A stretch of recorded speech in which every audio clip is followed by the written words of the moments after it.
You can't fire the owner because Nope. he can't fire himself. Someone's head's going to roll, unfortunately, in this situation. And it's probably Stefanski and Barry. I saw on The Athletic. I don't think that's fair, by the way. Stefanski, that part. I agree. I was saying the other day on my podcast that Barry should be fired. And I said I wouldn't fire Stefanski, but a couple of people made the point of saying, well, if you fire the GM, you got to give him a chance to hire his own coach, which is fair. That's true. Mm-hmm. So I would fire Barry. I would hire a new GM. If that GM thinks Kevin Stefanski's a good coach, wants to stick with him. Right. The situation in Cleveland has escalated with the NFL. Sources indicate GM Andrew Barry is prepared to move on from head coach Kevin Stefanski if he refuses to elevate Shedeur Sanders. The Browns are weighing a major quarterback change. Leadership appears to be aligning behind Sanders and pushing for immediate action. This is a high-stakes decision about control and the team's direction. I think it's unfair for me to comment in I guess, maybe on behalf of the industry. All I can say is this, the time that we spent with Shedeur, and what he's done throughout his college career is impressive. He's an impressive young man. He's a really good quarterback.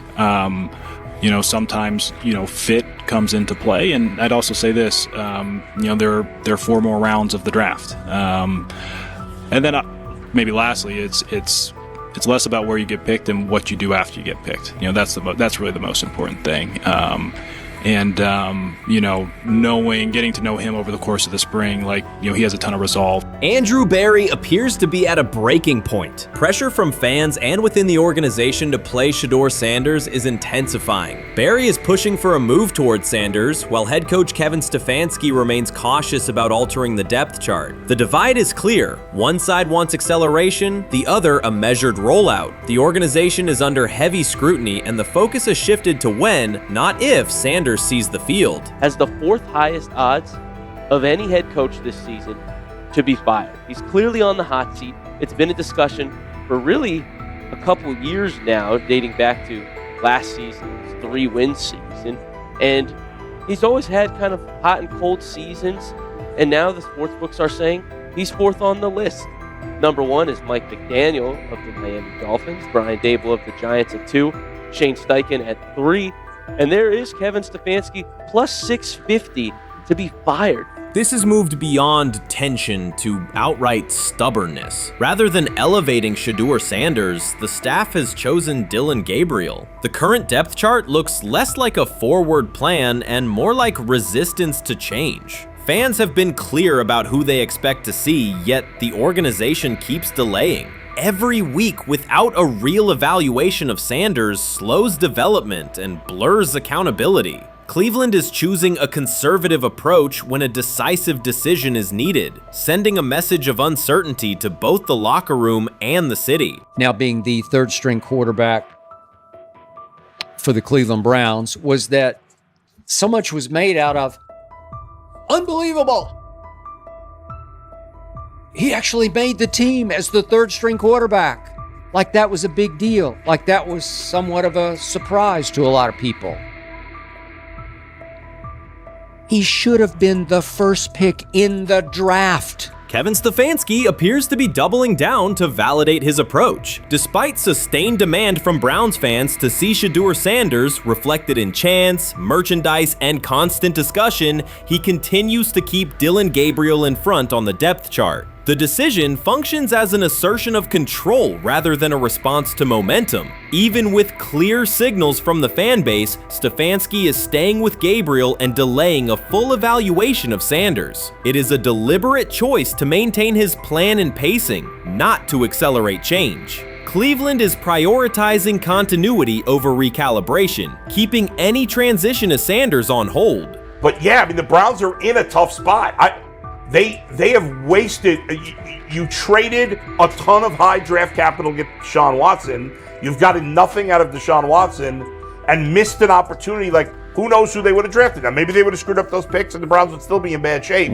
Andrew Berry is likely frustrated watching Dillon Gabriel default to conservative throws while the offense stalls. From a football perspective, this appears to be the hill Kevin Stefanski is choosing to stand on. Keeping Gabriel ahead of Shedeur Sanders has limited the unit's explosiveness and prevented a full evaluation of a higher ceiling option. Drives end quickly, field position flips, and momentum is lost while Sanders remains on the sideline. Fan patience is wearing thin. Each ineffective series intensifies criticism and shifts scrutiny toward the coaching staff's criteria for the depth chart. With every additional snap for Gabriel, the decision reads less like an open competition and more like rigid adherence to a plan that isn't producing results. The optics are clear. A dynamic quarterback sits while a cautious approach keeps the offense in neutral. If this continues, accountability questions will grow inside and outside the building. What performance benchmarks keep Gabriel ahead of Sanders? When will Sanders receive first-team reps in live situations to allow a fair comparison? The front office must decide whether to preserve continuity or pivot toward a timely assessment of Sanders. The longer the current approach stays in place, the more it signals stubbornness rather than adaptation, and the more pressure mounts to realign the plan with on-field output. I honestly see it happening if the Browns lose a bunch of games. Like if they get 5 wins or less, I see the report coming out now that Stefanski will be fired. I don't want it to happen. I want the Browns to be good, win a bunch of games. I think that they're going to be a team that is slept on and can at least get 7 wins, which is why if they don't, I see Stefanski getting all the blame for that, and there'll be a new coach in Cleveland. Because their players, to me, are there once again. We've talked about the incredible rookie class. The approach in Cleveland lacks consistency. One week, Andrew Berry signals he wants Shedeur Sanders on the field. The next, Dillon Gabriel gets the reps and the plan stays conservative. Through it all, Kevin Stefanski shows limited urgency despite pressure on his job security. Fans are asking for an offense that can push the ball, change field position, and produce points. Instead, the unit leans on short throws and cautious sequencing. Gabriel's play keeps the ceiling low and momentum static, while a full evaluation of Sanders is postponed. The result is growing frustration and a clear disconnect between the front office, coaching staff, and expectations in the stadium. The NFL tried to teach him and his father a lesson. You don't act like that. You don't talk like that before a draft. We'll show you how our game is played. We will watch you plummet all the way. I think he would have gone undrafted except for that owner in Cleveland. And he is the key to everything because he is something of an against the grain maverick owner. He's kind of a wannabe Jerry.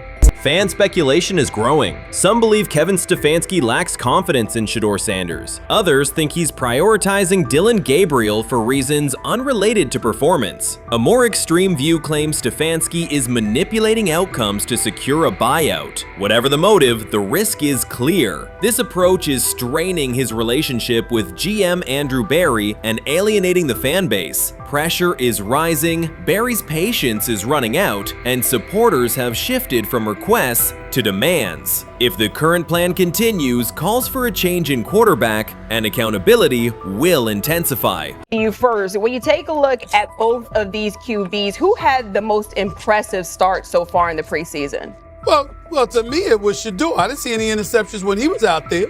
Didn't see anything like that.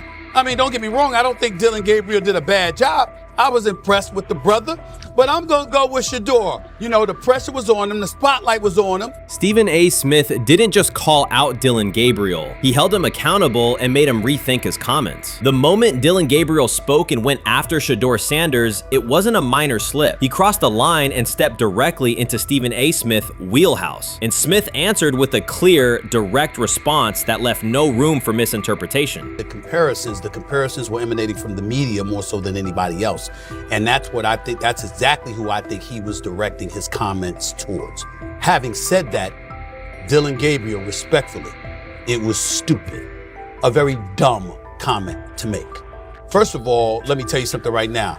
In every walk of life, far beyond the parameters of a football field. This wasn't casual sports commentary, it was a decisive critique. Dillon Gabriel's comments were taken apart by Stephen A. Smith with clear, direct points. Gabriel, a quarterback with solid stats but limited top-level achievements, chose to take a public shot at Shedeur Sanders. Shedeur, who has handled sustained media scrutiny and on-field expectations, became the target of an unnecessary criticism. Smith responded by challenging Gabriel's standing to make that claim and by defending Sanders on the facts. The outcome was clear. Gabriel overreached and Sanders didn't deserve the hit. Dan Orlovsky would sit up here in comparison to Shedeur Sanders, who did no such thing, and say, hey, thought he looked better. I thought, I got to give him the edge here. I thought it wasn't bad. A pick six and a fumble, and we can get over fumbles. Have you heard anybody say that? I know it's possible. Have you ever heard anybody say, get over? Stephen A. Smith responded immediately. As soon as Dillon Gabriel made his comments about Shedeur Sanders, Smith delivered a clear, point-by-point critique that drew national attention across the NCAA media cycle. Dillon Gabriel has a reputation as a good quarterback, not a dominant one. He can post strong numbers against opponents like Tulsa, but his performance has been inconsistent when the stakes in competition rise to playoff level. Well, those who produce get treated differently than those who don't.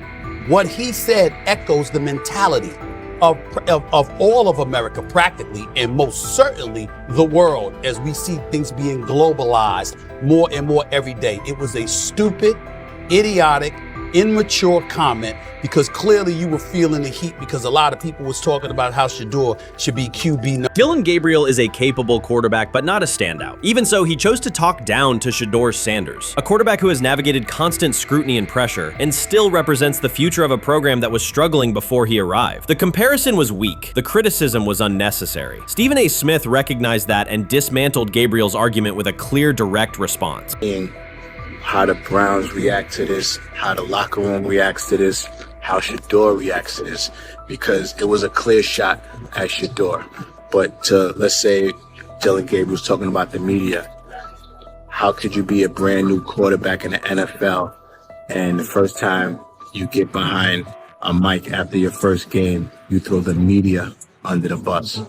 That's arrogance. Stephen A. Smith excels in moments like this. When Dillon Gabriel made his remarks about Shedeur Sanders, Smith responded with a focused, direct critique. He questioned Gabriel's standing to make that claim, noting that Gabriel has transferred between programs and has not been a Heisman finalist. Without theatrics, Smith laid out why Gabriel's resume doesn't justify taking public shots at Sanders. Smith's point was clear. Targeting Shedeur Sanders, a quarterback central to his program's future and consistently under intense scrutiny, was misplaced. Gabriel's criticism lacked the substance to support it, and Smith methodically showed why.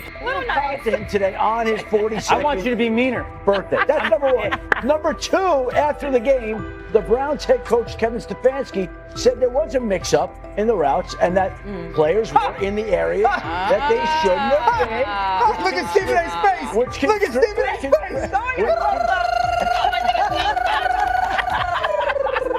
Look at his face.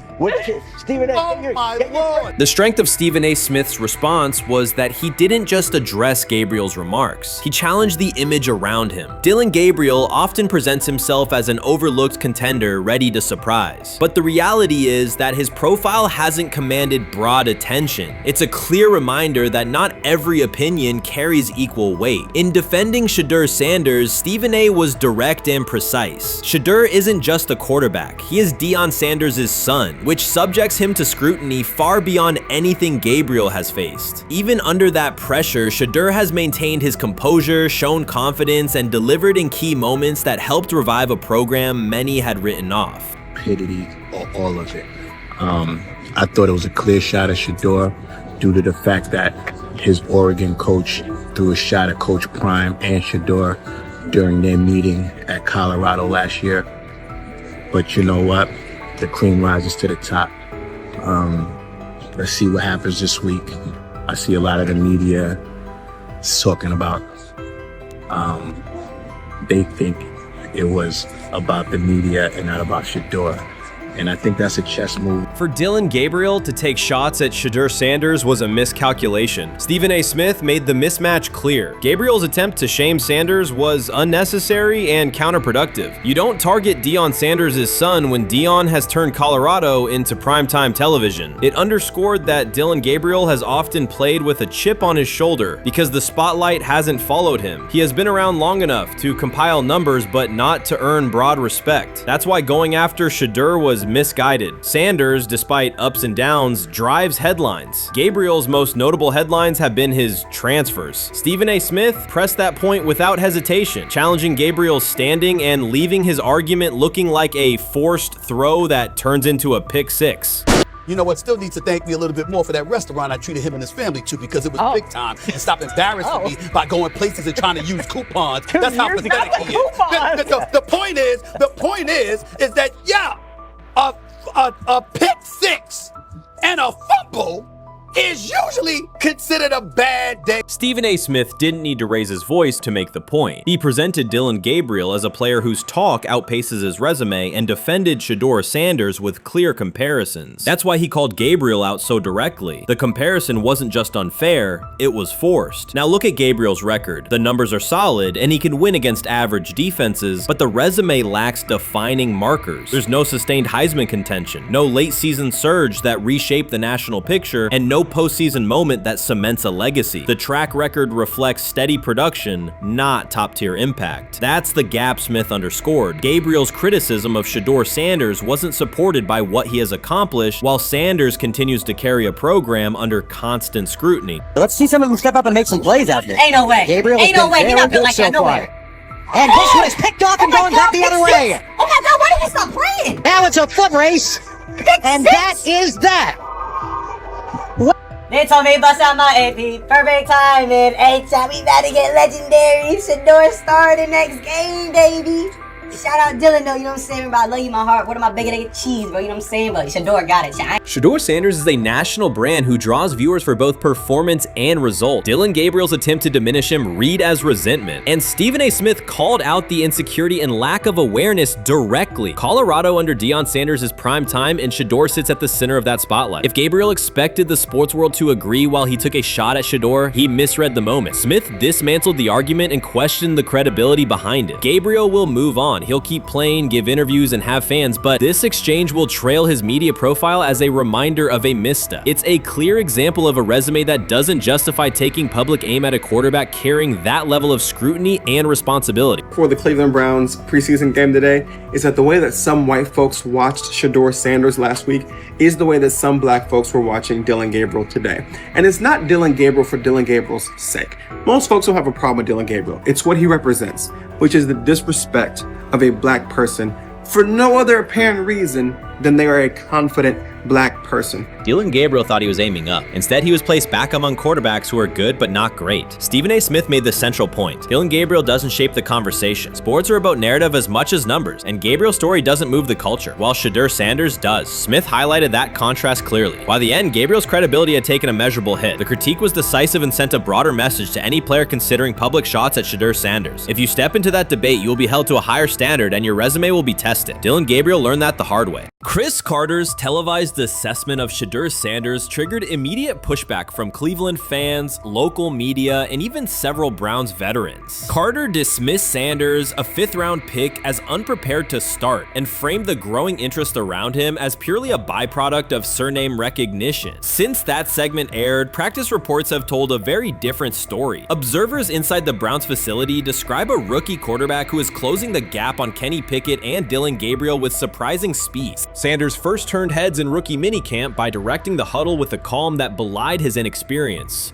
Position coaches reported that he rarely repeated mental errors during installation periods, a trait they rank highly when grading young quarterbacks. In organized team activities, he showed consistent timing on intermediate routes, kept turnover numbers low in 7-on-7 periods, and demonstrated early command of Kevin Stefanski's protection calls. That steady execution earned him a handful of first-team snaps, reps that would ordinarily have belonged to Pickett by default. By mandatory minicamp, the rotation had shifted again. Practice notes from beat reporters detail the rise in Sanders' workload each day. Red zone series against the starting defense, 2-minute drills, and full field scrimmage possessions in which he checked out of called plays when fronts dictated it. Mary Kay Cabot, initially skeptical Sanders would challenge for game day snaps in 2025, wrote after consecutive sessions in mid-June that his footwork, release speed, and pocket management had, quote, meaningfully tightened since rookie camp. Her tone marked a clear departure from early spring projections that labeled Sanders a long-term developmental project. The broader quarterback context in Cleveland magnifies that progress. Deshaun Watson's availability and form remain uncertain after 2 injury-interrupted seasons, while Pickett's transition from Pittsburgh has been uneven. Dillon Gabriel's arm strength is evident, but coaches continue to stress hesitation in his full-field reads. Against that backdrop, Sanders' quick decision-making and mechanical efficiency have begun to look less like a pleasant surprise and more like the roster's most reliable short-term plan. Inside the locker room, acceptance has followed performance. Wide receivers cite Sanders' ball placement on outbreaking routes, noting that the ball routinely arrives on the upfield shoulder, a small but essential detail that allows for yards after the catch. Offensive linemen appreciate his pocket awareness. Joel Bitonio remarked privately that Sanders slides up instead of bailing when edge pressure flashes. Defensive backs say his eye discipline forces them to hold coverage longer than they expected against a rookie. Such cross-positional respect develops only when day-to-day tape shows tangible improvement. The reaction to Carter's critique highlights a recurring double standard applied to young black quarterbacks. Traits celebrated as swagger or confidence in other players were labeled arrogance when associated with Sanders, yet the quarterback himself has not responded publicly. There have been no subtle social media jabs, no mention of critics and interviews, only repeated references to competing for every rep and learning from veterans. That measured approach, combined with hard evidence from practice, has softened earlier doubts among coaches who prioritize demeanor as much as arm talent. Within the coaching staff, the discussion now centers on readiness thresholds. Stefanski's scheme relies heavily on quick rhythm throws, defined reads, and disciplined pocket movement. Those requirements align with Sanders' strengths: a compact release, willingness to target the middle of the field, and instinctive timing on RPO concepts carried over from his college tape. Staffers reviewing cut-ups from joint practices note that his internal clock already approximates NFL speed, a metric they did not expect to see until mid-season at best. If that trajectory continues through preseason games, the Browns face a consequential decision. Starting a 5th-round rookie 6 weeks after training camp opens would unsettle salary cap assumptions, depth chart politics, and external perceptions of organizational stability. Yet the internal mandate remains clear: the most prepared quarterback will play. That standard places Sanders in genuine contention because every practice metric used to grade readiness, turnover ratio, red zone efficiency, third down conversion rate has trended in his favor since early June. The organizational stakes are considerable. Cleveland has cycled through starting quarterbacks at a startling pace over the past decade, shifting from first-round investments like Baker Mayfield to high-cost gambles such as Watson, each move packaged as the long-awaited solution. A rookie chosen outside the first 100 picks ascending to the top of the depth chart would challenge long-held league assumptions about draft pedigree and opportunity. It would also validate the evaluation philosophy that prioritized Sanders' intangibles: processing speed, leadership presence, over conventional arm strength thresholds that pushed him down the draft board. Carter's televised remarks now sit awkwardly alongside daily updates from Berea. His critique relied on pre-draft labels and the presumption that a late-round passer with a famous father would need a redshirt year. Practice film contradicts that stance. Sanders checks protections at the line, manipulates safeties with shoulder fakes, and has reduced turnover-worthy throws and full-speed sessions to single digits. Statistics normally cited for veteran backups, not rookies. The longer that evidence accumulates, the more Carter's comments appear rooted in legacy bias rather than objective performance review. None of this guarantees Sanders will open the season under center. Preseason defenses test quarterbacks in ways practice cannot. Defensive coordinators will disguise pressure and boundary rotation to force late decisions. Sanders must show he can adjust protections and exploit mismatches without the benefit of a controlled environment. Yet within the Browns facility, the conversation has shifted from if he will be ready to when. Quiet confidence from Amari Cooper and other veterans suggests they believe Sanders can steady an offense searching for consistency more than highlight reel heroics. Sanders' rise also affects long-term roster calculus. If he earns the job and performs competently, Cleveland gains starter-level production on a cost-controlled rookie contract, freeing cap space allocated to other positions. That scenario could reshape roster-building strategy in a division featuring Joe Burrow and Lamar Jackson, quarterbacks whose contracts consume significant percentages of team payroll. A capable, low-cost starter would allow the Browns to reinforce their offensive line and secondary while retaining core veterans, a competitive advantage few teams enjoy. For now, the focal point remains daily improvement. Sanders continues to arrive before sunrise, reviewing the previous day's install with the quarterback coach, then staying after practice to throw on-air routes with receivers low on the depth chart. Coaches track those habits closely because consistent routine underpins performance when adversity strikes in live games. Each incremental gain strengthens the argument that readiness depends on preparation and aptitude, not draft slot. Carter's segment reminded the league how quickly assessments can become outdated when they lean on perception over evidence. Sanders' steady climb up the depth chart underscores the counterpoint. In the NFL, tape is the final arbiter. Should Sanders translate practice efficiency to preseason success, the Browns may discover that the solution to their long-standing quarterback riddle arrived quietly in the 5th round, carrying little more than confidence and a willingness to work. Honestly, guys notice it more when you're out winning games, right? If Cleveland starts off in a bad start, they're not doing well, and all of a sudden Shedeur or Dillon Gabriel are doing well in 7-on-7, they're throwing dimes, and practice drills, the number one defense can't stop them. People take notice of that, and the more that the players see it, they're gonna. Then the comments start happening over the lunch table. They start happening throughout the building, and that's when the pressure really will get severe. The Cleveland Browns were focused on resolving their quarterback situation until Jason Kelce made pointed comments that triggered a strong reaction from ownership. The response inside the organization was immediate and intense. What exactly did Kelce say that has the dog pound on edge and the front office under pressure? We've seen that miserable game by the Cleveland Browns. So they throw Joe Flacco in there, and I like Joe Flacco. He did good, but they gave him the resource of all the first-team guys. Then they throw Dillon Gabriel in there with first teams and second teams. So Dillon always is getting protected. The same thing again, they gave this scrub max protection on every play. Yeah, he completed some passes, but let's talk about his mistakes. He's still inconsistent with his throws, but he at least had max protection. The Cleveland Browns continue to be defined by inconsistency and avoidable setbacks. Even as fans hoped the organization had turned a corner, Jason Kelce, fresh off retirement, offered a direct critique that reignited doubts about the team's direction. His remarks implied the franchise's structure and decision-making remain unstable and recent progress may not hold. The takeaway for leadership is straightforward. Identify core issues, align on a coherent plan, and execute with discipline. For supporters, it's another sign that the problems run deeper than a single season. They throw Shedeur Sanders in there with the lowest cab drivers you couldn't even get on 5th Street.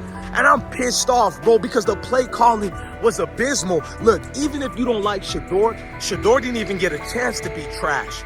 Even if you think Shedeur is garbage, he didn't even get a chance to be garbage. That's how awful the offensive line was. Kevin Stefanski still doesn't want to give Shedeur second strings and first strings reps. Why is that? Browns ownership's response shifted from measured to urgent. The pattern is familiar in Cleveland. The team once treated Johnny Manziel as a franchise solution, retained Hugh Jackson for a second year despite results, and invested heavily in Deshaun Watson through a costly trade and contract. These decisions reflect aggressive but poorly aligned planning. The outcome has been continued instability instead of sustained progress. That this was the guy that they wanted to start. He's seasoned, he's experienced, he still has a big-time arm, even at his age, and they open with the Cincinnati Bengals. They wanted that experienced guy. He was always going to be the guy. They were not going to start Dillon Gabriel or Shedeur Sanders in week 1. Kenny Pickett had a hamstring injury. It makes it easy to go with Joe Flacco. And the question isn't and wasn't going to be who's the starter in Cleveland. The question is, who's going to be the backup in Cleveland? Who's going to be the number 2 quarterback when they open the season against these Bengals? Fans still show up season after season, expecting improvement and bracing for setbacks. The usual pattern has been early optimism followed by a gradual collapse. But last season was different. For a sustained stretch, the Browns looked organized and competitive, resembling a functioning team. Couple days, 3 days until roster cutdowns, how do you feel about that? Do you feel like you belong here on this team? Obviously, I think overall as a player, I feel like I put in the work. I feel like everything I do, I try to do it to my best, and that's all I ask for. So I feel like everybody feels like, they should be on the team, and if you ask anybody on the team, would they feel like they belong, you know, in their own eyes. So I feel like I do, but I'm my own player. You know, I think about myself in a high regard. The front office entered the offseason confident. Kevin Stefanski was being praised, and the Dog Pound believed the team had made real progress. Then Jason Kelce delivered a pointed assessment that cut through the optimism. Fresh into retirement, the former Eagles All-Pro and Super Bowl champion said Cleveland still looks like a team patching over issues rather than building a durable contender. Kelce's view was direct. The Browns' structure is fragile, and the roster is too dependent on perfect health at quarterback. He argued the team is one injury away from losing continuity and sliding backward. Because Kelce has operated inside a stable, championship-level organization, his comments carried weight with players, media, and fans. The reaction was immediate. People took his critique seriously, not as outside noise, but as an informed evaluation of how a successful team should be built. Ownership also felt the impact. Jimmy Haslam's response shifted to urgency, a sign that leadership recognizes the stakes.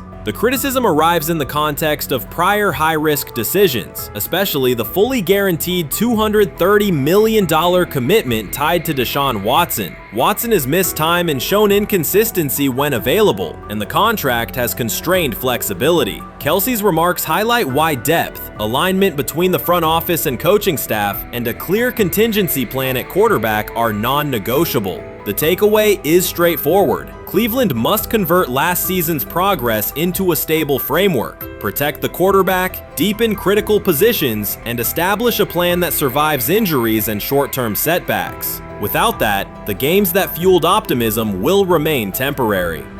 If you're a betting man, who do you think starts for the Browns at quarterback? Okay, this is the situation. Kenny Pickett, they actually traded for him. Joe Flacco, no one's bringing Joe Flacco in the building thinking Joe Flacco's going to be the starter. If Joe Flacco is your starter, you got a problem. You have a huge problem. And if they were saying Shedeur was the starter as the 5th rounder, you got a real problem too, because he passed over all these guys in these reps in the offseason in shorts, in bikini shorts, Speedos and stuff.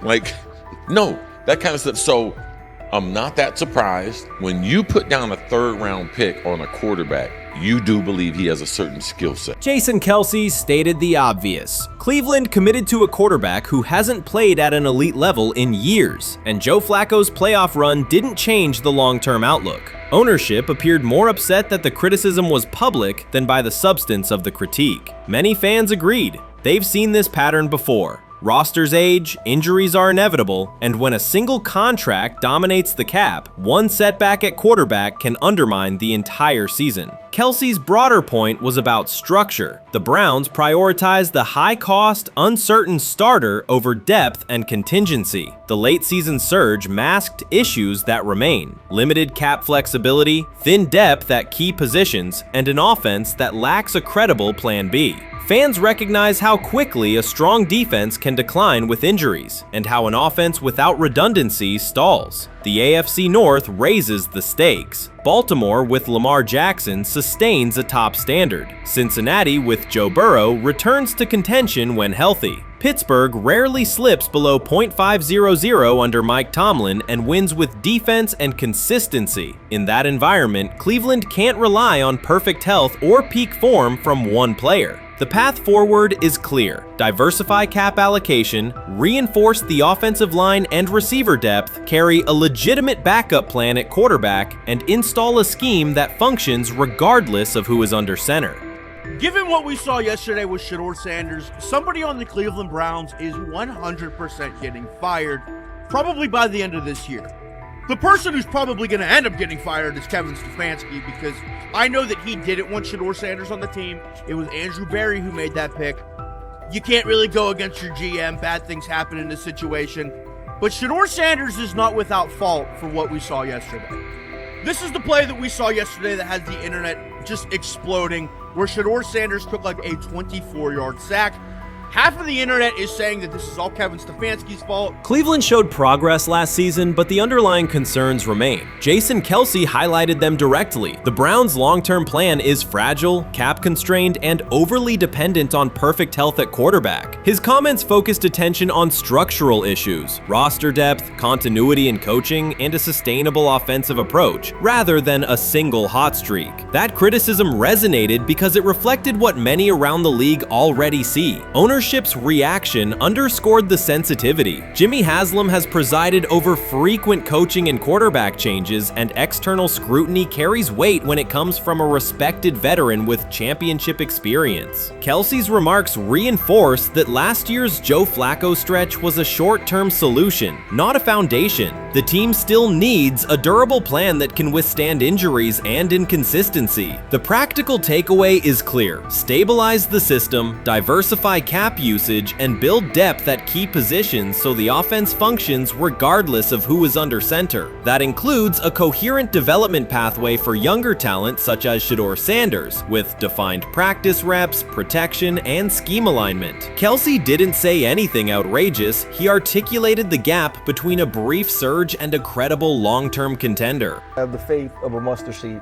Right, because this is the greatest resurrection since Jesus the Christ. Right, like at some point, Joe Flacco was thinking about getting into TV. Yeah. Right, Joe Flacco didn't have a job, and then now you not only come back and start for the Cleveland Browns late in the 2023 season, but they came back around to you. You're now the day one starter for a franchise that just 2 years ago was in the playoffs. The Browns' quarterback situation remains unsettled. Deshaun Watson was expected to be the long-term answer, but injuries and inconsistent play have prevented him from reaching an elite level. When the team turned to Joe Flacco after Watson's season deteriorated, Flacco immediately lifted the offense and produced results that highlighted the gap between expectations and reality. That a 39-year-old late addition could outperform a $230 million starter was not just a short-term surprise, it raised fundamental questions about roster construction and evaluation. Quarterback depth has been fragile, and the late-season surge masked broader structural problems. Jason Kelce's remarks made that clear. Cleveland is vulnerable if the starter is unavailable, cap flexibility is limited, and the offensive plan lacks a stable contingency. His critique drew attention to leadership and planning as much as on-field performance. Jimmy Haslam's strong reaction reflects the pressure on ownership.